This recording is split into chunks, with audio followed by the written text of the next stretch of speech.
Assalamualaikum warahmatullahi wabarakatuh. Saya akan menjelaskan presentasi kelompok yaitu di modul 16.1 yaitu jenis ancaman.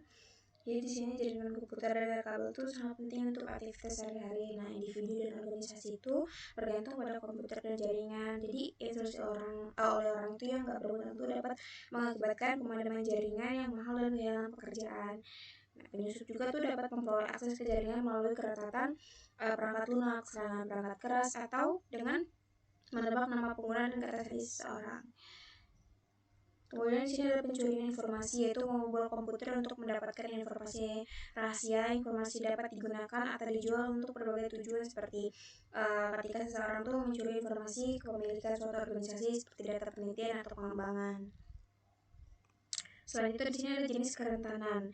Nah, kerentanan adalah tingkat kelemahan dalam jaringan atau perangkat. Beberapa tingkat kerentanan itu melekat pada router, saklar, atau desktop server. Bahkan tuh perangkat-perangkat keamanan biasanya tuh perangkat jaringan yang diserang adalah titik akhir seperti server dan komputer desktop. Di sini ada 3 kerentanan atau kelemahan utama, yaitu kebijakan teknologi, konfigurasi, dan keamanan. Di sini ada kerentanan teknologi, kerentanan konfigurasi, dan kerentanan kebijakan. Kemudian di sini ada keamanan fisik.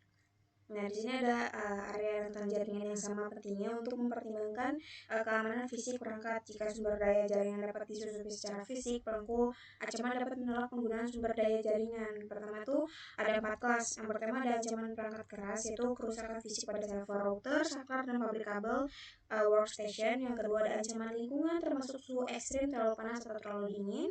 Ketiga ada ancaman listrik, termasuk lonjakan tegangan atau tegangan suplai yang tidak mencukupi pemadam listrik. Keempat, yang terakhir ancaman pemeliharaan. Nah, ini tuh termasuk penegangan komponen listrik utama yang buruk, pelepasan muatan listrik statis, kurangnya suku cadangan penting, kabel yang buruk, dan pelabelan yang buruk. Di sini ada rencanakan keamanan fisik untuk membatasi kerusakan. Baik, mungkin segitu saja yang bisa saya sampaikan kepada semuanya. Saya akhiri, wassalamualaikum warahmatullahi wabarakatuh.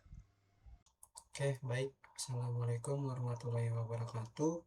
Perkenalkan, nama saya Fandika Nugraha dengan NPM 2578-2097 dari kelas TRI 2D. Nah, pada kesempatan kali ini saya akan melanjutkan presentasi 16.2, yaitu network attacks. Nah, kita bagian 16.21 ini yaitu tipe jenis-jenis malwarenya. Nah, malware itu adalah kode atau perangkat lunak yang dirancang untuk merusak, mengganggu, mencuri, atau melakukan tindakan ilegal pada data perangkat host maupun jaringan. Nah, 3 jenis malware ini yang paling umum adalah virus, worm, trojan, horse. Nah, virus ini dia perangkat lunak berbahaya yang menjalankan fungsi tertentu yang tidak diinginkan dan seringkali merugikan pada komputer. Untuk pemicunya itu virus itu tidak akan aktif atau menyebar sampai pengguna membuka atau menjalankan file atau program yang terinfeksi tersebut. Dan cara kerjanya itu virus menyebar dengan cara menempelkan salinan dirinya ke dalam program atau berkas eksekusi lain.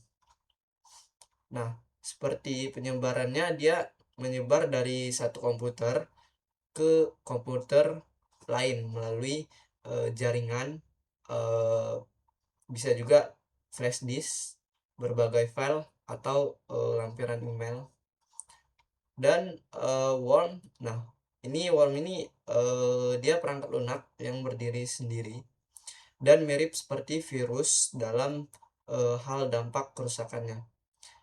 Untuk cara kerjanya dia berbeda dengan virus. Worm tidak membutuhkan program inang atau bantuan manusia yang menyebar, dan penyebarannya itu dia seperti eh, memanfaatkan celah keamanan sistem untuk mengandalkan diri secara mandiri dan berjalan melintasi jaringan dengan cepat tanpa bantuan luar. Untuk yang Trojan Horse ini perangkat lunak yang berbahaya. Dia berpura-pura seperti program legal atau aman sehingga pengguna itu tertipu untuk mengunduh dan menjalankannya. Untuk cara kerjanya, Trojan ini tidak merusak dengan cara menginfeksi file lain seperti virus atau worm. Nah, setelah aktif, Trojan bisa memicu berbagai serangan seperti menampilkan pop-up iklan, menghapus file, mencuri data, menyebarkan malware lain, hingga membuat backdoor bagi si peretasnya. Dia biasanya pemicunya itu menyebar murni melalui interaksi pengguna seperti membuka lampiran email palsu atau mengunduh file dari internet. Nah, sini contoh gambarannya. Ini virus. Nah, dia dikirim ke perangkat device kita. Nah, kita langsung aja ke 16.2. Nah, reconnaissance attacks.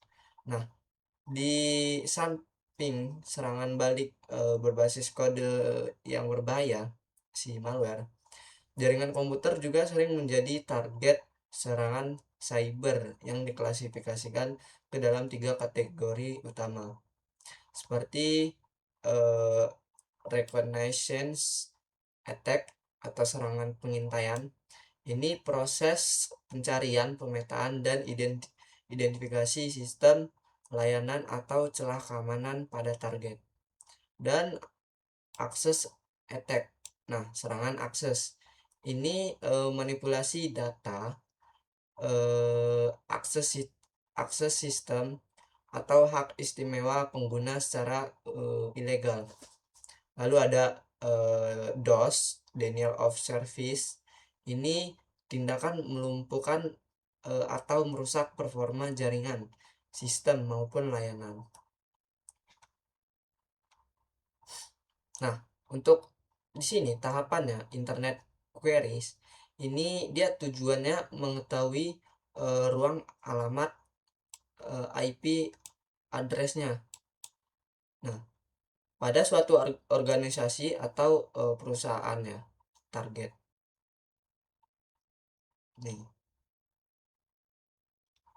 Untuk alatnya ini dia menggunakan perangkat internet publik seperti NS Lookup, WOIS, pencarian Google maupun situs web resmi organisasi tersebut. Dan ada ping sweep. Nah, ini pemindaian ping.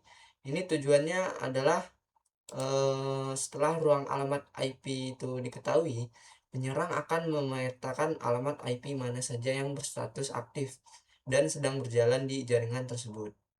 Untuk cara kerjanya di sini agar proses lebih cepat dan otomatis, penyerang menggunakan alat ping sweep seperti F-ping atau G-ping. Lalu ada port scan.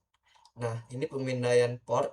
Tujuannya ini setelah menemukan daftar alamat IP yang aktif melalui ping sweep, penyerang melanjutkan ke tahap akhir pengintaian, yaitu memindai port pada perangkat aktif tersebut.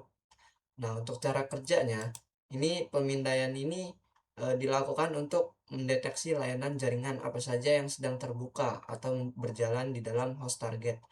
Ini gunanya mencari celah masuk yang lemah. Lalu selanjutnya kita modul 16.2.3 yaitu akses attack, serangan akses. Nah, serangan akses ini dia memanfaatkan celah keamanan pada layanan autentikasi, layanan FTP, dan layanan web untuk menembus akun web, database rahasia, serta informasi sensitif lainnya. Jenis serangan ini memungkinkan individu mendapatkan hak akses ilegal yang menjadi haknya. Nah, serangan akses diklasifikasikan menjadi 4 jenis utama, yaitu ada password attack. Nah, di sini password attack, serangan kata sandi, penyerang mencoba meretas kata sandi pengguna untuk masuk ke dalam sistem menggunakan hak akses tersebut. Nah, untuk metode utama dia brute force attack. Ini menebak kata sandi secara massal dan acak. Dan ada Trojan horse attack. Nah, ini menggunakan malware Trojan untuk mencari sandinya. Dan ada paket sniffers. Ini menyadap lalu lintas jaringan untuk menangkap data sandi. Lalu selanjutnya ada trust exploitation. Nah, di sini eksploitasi kepercayaan, dia cara kerjanya, penyerang ini dia menyalahgunakan hak istimewa ilegal dengan memanfaatkan hubungan terpercaya antar perangkat. Nah, untuk skenario nya dia, jika sistem A mempercayai sistem B, dan sistem B ini mempercayai semua perangkat, maka penyerang akan meretas si sistem B dulu, lalu menggunakan posisi sistem B untuk menembus si sistem A tanpa dicurigain. Nah, jadi dia menyamar gitu ya. Lalu ada port redirection. Nah, pengalian port, di sini cara kerjanya, yang dimana penyerang menggunakan satu perangkat yang sudah berhasil diretas sebagai batu loncatan atau basis utama untuk menyerang target lainnya. Contoh, penyerang A ini masuk ke host A menggunakan SSH port 22 karena host A dipercayai oleh host B. Itu penyerang kemudian menggunakan koneksi telnet port 23 dari dalam host 20 dari host A untuk menguasai si host B. Jadi dia menyamar gitulah intinya. Lalu selanjutnya ada man in the middle. Nah, di sini cara kerjanya, si penyerang memposisikan dirinya di tengah-tengah jalur komunikasi antara dua jenis entitas legal untuk membaca atau mengubah data yang lewat.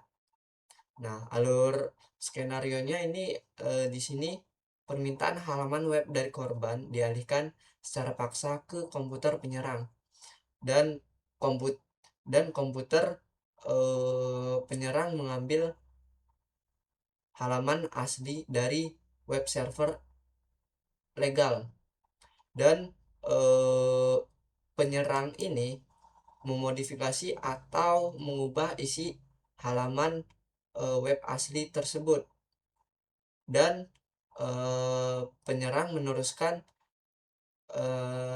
halaman web yang sudah dimanipulasi ke korban ini, victim. Nah, jadi dia apa ya, dia memodifikasi atau mengubah isi halaman web asli tersebut biar memanipulasi si korban selanjutnya gitu. Lalu ada selanjutnya denial of service attack. Nah, di sini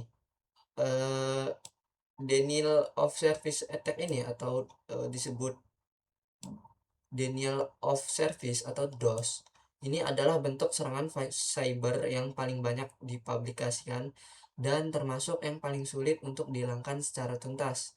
Serangan ini menjadi risiko besar karena mengganggu komunikasi serta menyebabkan kerugian waktu dan uang.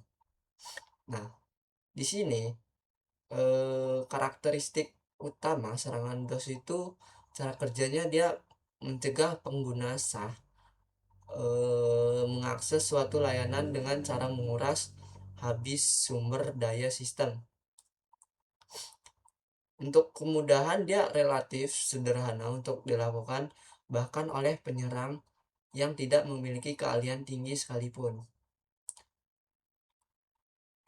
Untuk pencegahan utamanya, penting bagi administrator keamanan untuk selalu memperbarui sistem operasi dan aplikasi dengan pembaruan keamanan terbaru. Nah, untuk mekanis kerjanya, ini penyerang menanamkan kode berbahaya ke banyak komputer di internet untuk dijadikan pasukan komputer terinfeksi yang disebut sebagai zombie. Kumpulan dari komputer-komputer zombie ini membentuk sebuah jaringan yang disebut botnet. Nah, penyerang menggunakan program kendali jarak jauh bernama Command and Control atau disingkat CNC.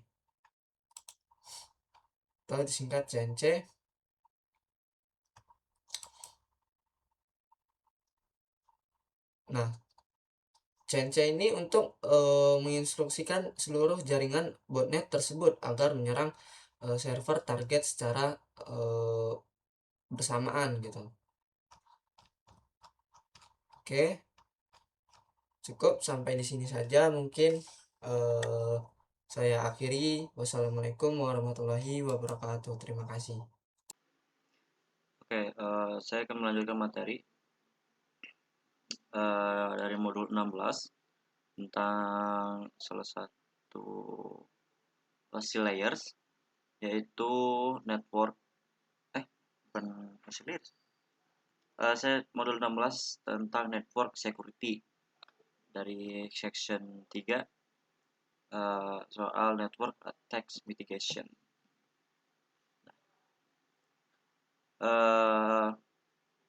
Network attack mitigation itu dia mencakup pendekatan pertahanan berlapis.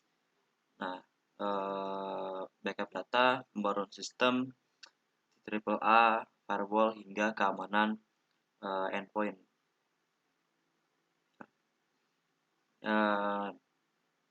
Pertama ini ada topik pertama itu ada pendekatan cara defense in depth dan pentingnya backup data.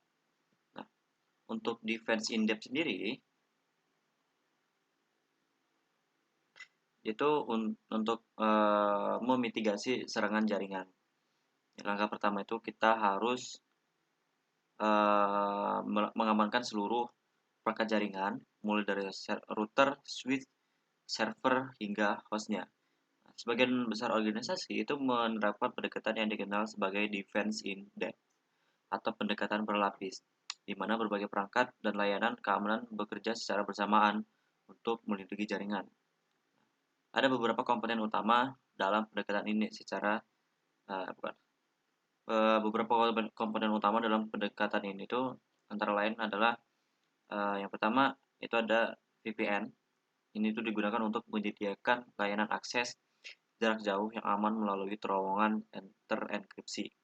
Yang kedua ada ASA Firewall. Ini tuh perangkat khusus yang menjadikan layanan stateful firewall, memastikan bahwa traffic internal itu dapat keluar dan kembali masuk. Namun traffic dari luar itu tidak dapat memulai koneksi ke host internal. Yang kedua adalah IPS atau Intrusion Prevention System. Ini tuh untuk memantau traffic masuk dan keluar untuk mendeteksi malware dan tanda-tanda serangan jaringan serta dapat langsung menghentikan ancaman yang terdeteksi. Yang ketiga yang keempat ada ISA dan WSA. Nah, untuk ISA itu dia memfilter email spam dan mencurigakan. Sedangkan WSA itu dia memfilter situs web berbahaya yang sudah dikenal maupun yang dicurigai.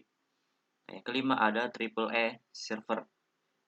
Nah, ini tuh dia server yang menyimpan basis data pengguna yang berwenang untuk mengakses data, mengakses dan mengelola perangkat jaringan.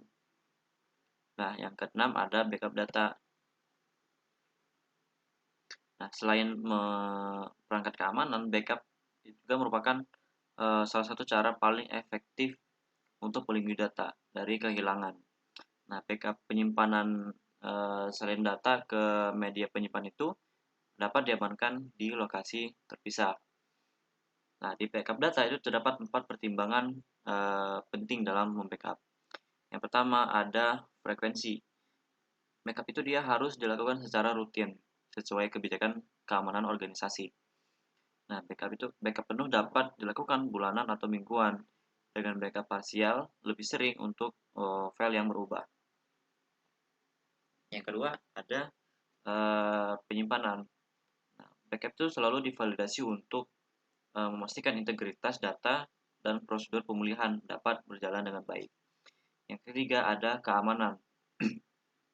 Nah, media backup itu sebaiknya disimpan di lokasi lain yang telah disetujui sesuai rotasi harian, mingguan, dan bulanan. Yang keempat itu adalah validasi.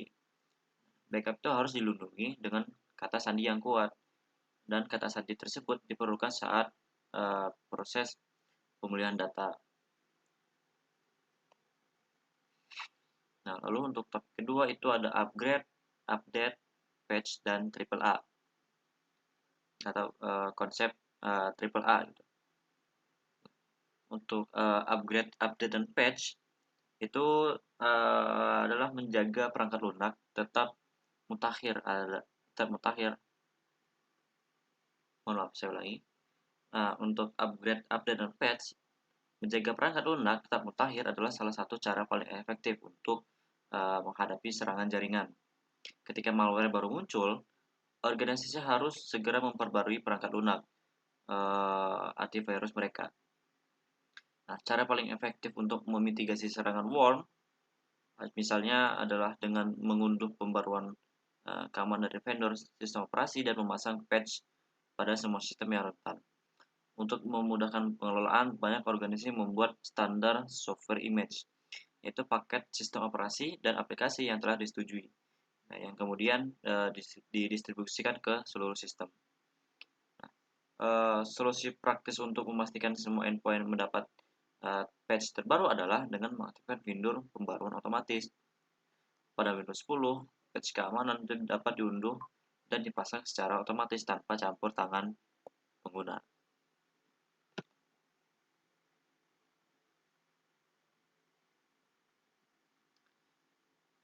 Yang kedua ada AAA atau singkatan dari Authentication, Authorization, dan Accounting. Seluruh perangkat jaringan itu harus dikonfigurasi agar hanya individu yang berwenang yang dapat mengaksesnya. Kerangka kerja yang digunakan untuk hal ini adalah AAA yang terdiri dari 3 komponen. Yang pertama adalah authorization atau otorisasi. Itu menentukan tindakan apa saja yang boleh dilakukan oleh pengguna yang telah terautentikasi. Menjawab pertanyaan apa yang boleh dilakukan gitu.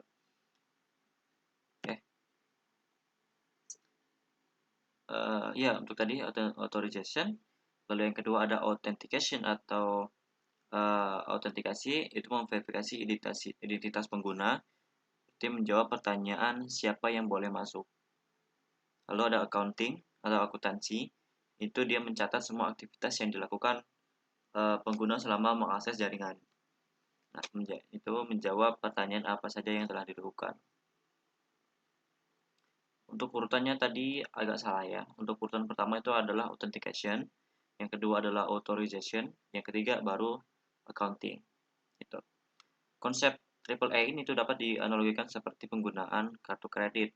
Nah, kartu tersebut dapat mengidentifikasi siapa penggunanya, membatasi berapa yang boleh dibelanjakan, dan mencatat semua transaksi yang terjadi. Nah, lalu selanjutnya ada firewall dan endpoint security. Nah, firewall adalah salah satu alat keamanan paling efektif untuk melindungi pengguna dari ancaman eksternal. Nah, firewall itu dia bekerja dengan mencegah traffic yang tidak diinginkan masuk ke jaringan internet. Firewall jaringan berada di antara dua atau lebih jaringan dan mengontrol traffic yang melewatinya. Sebagai contoh, firewall itu mengizinkan traffic yang berasal dari host internal untuk keluar dan masuk dan kembali masuk, namun memblokir traffic yang diinisiasi dari luar jaringan. Nah, dalam skenario yang lebih kompleks, server yang perlu diakses oleh pengguna luar biasanya dalam skenario yang lebih kompleks, server yang perlu diakses oleh pengguna luar biasanya ditempatkan di zona khusus yang disebut DMZ atau Demilitarized Zone. Nah, DMZ ini dia memungkinkan administrator jaringan untuk menerapkan kebijakan keamanan khusus bagi host yang terhubung di zone tersebut. Nah, terdapat 4 jenis firewall yang umum digunakan. Pertama ada packet filtering. Itu dia mengizinkan atau memblokir traffic berdasarkan alamat IP atau MAC address. Yang kedua ada application filtering. Ini mengizinkan atau memblokir akses berdasarkan jenis aplikasi tertentu melalui nomor port. Yang ketiga ada URL filtering. Itu dia mengizinkan atau memblokir akses ke situs web berdasarkan URL atau kata kunci tertentu. Yang keempat ada Stateful Packet Inspection atau SPI, memastikan bahwa paket masuk merupakan respon yang sah atas permintaan dari host internal. Paket yang tidak diminta akan diblokir, dan SPI juga mampu mengenali serta memfilter jenis serangan tertentu seperti denial of service atau DOS. Untuk endpoint security itu adalah perangkat individual yang bertindak sebagai klien jaringan, seperti laptop, desktop, server, smartphone, dan tablet. Mengamankan endpoint merupakan salah satu tantangan terbesar bagi administrator jaringan, karena melibatkan faktor manusia. Sebuah organisasi harus memiliki kebijakan yang terdokumentasi dengan baik, dan karyawan harus memahami serta mematuhi aturan tersebut. Pelatihan penggunaan jaringan yang benar itu sangat penting, karena kebijakan keamanan endpoint umumnya mencakup penggunaan antivirus, software, dan host intrusion prevention. Solusi yang lebih komprehensif menggunakan pendekatan network access control untuk memastikan hanya perangkat yang memenuhi standar keamanan yang dapat terhubung ke jaringan. Mungkin untuk itu aja materi dari modul 16 dari section ketiga tentang network attack mitigation. Mungkin sekian untuk saya. Terima kasih. Assalamualaikum warahmatullahi wabarakatuh. Perkenalkan, nama saya Salva Fajira dari kelas 2B dengan NPM 2578254. Di sini saya akan menjelaskan tentang keamanan perangkat. Atau ini langsung aja ke Cisco Auto Secure. Salah satu jaringan yang membutuhkan perhatian khusus untuk menjaga keamanan adalah perangkat. Jika kamu sudah memiliki kata sandi untuk komputer, ponsel pintar atau tablet, apakah itu sekuat yang seharusnya? Nah, di sini kita akan mempelajari tentang auto secure pada Cisco. Kita akan mengaktifkan auto secure untuk digunakan untuk membantu mengamankan sistem seperti pada contohnya. Nah, lalu langsung kata sandi.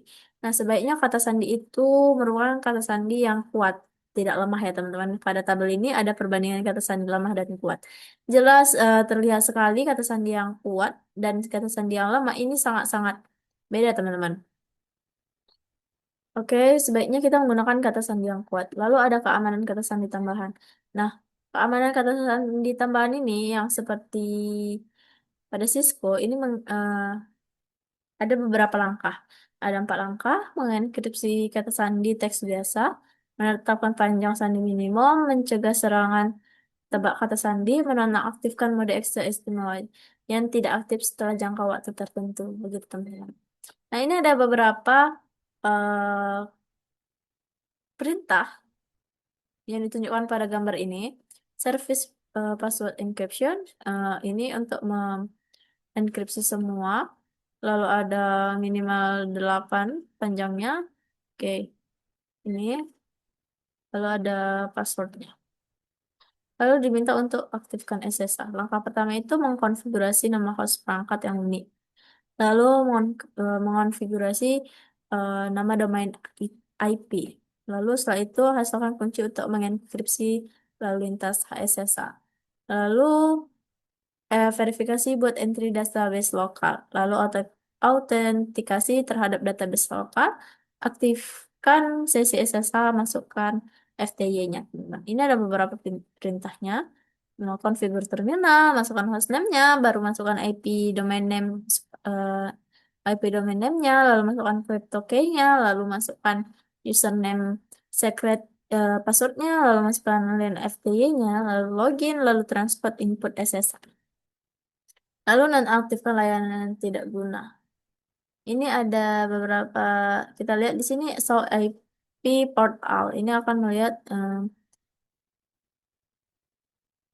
jenis layanan yang aktif secara default. Oke. Lalu ini ada paket tracer, udah dikerjakan juga teman-teman.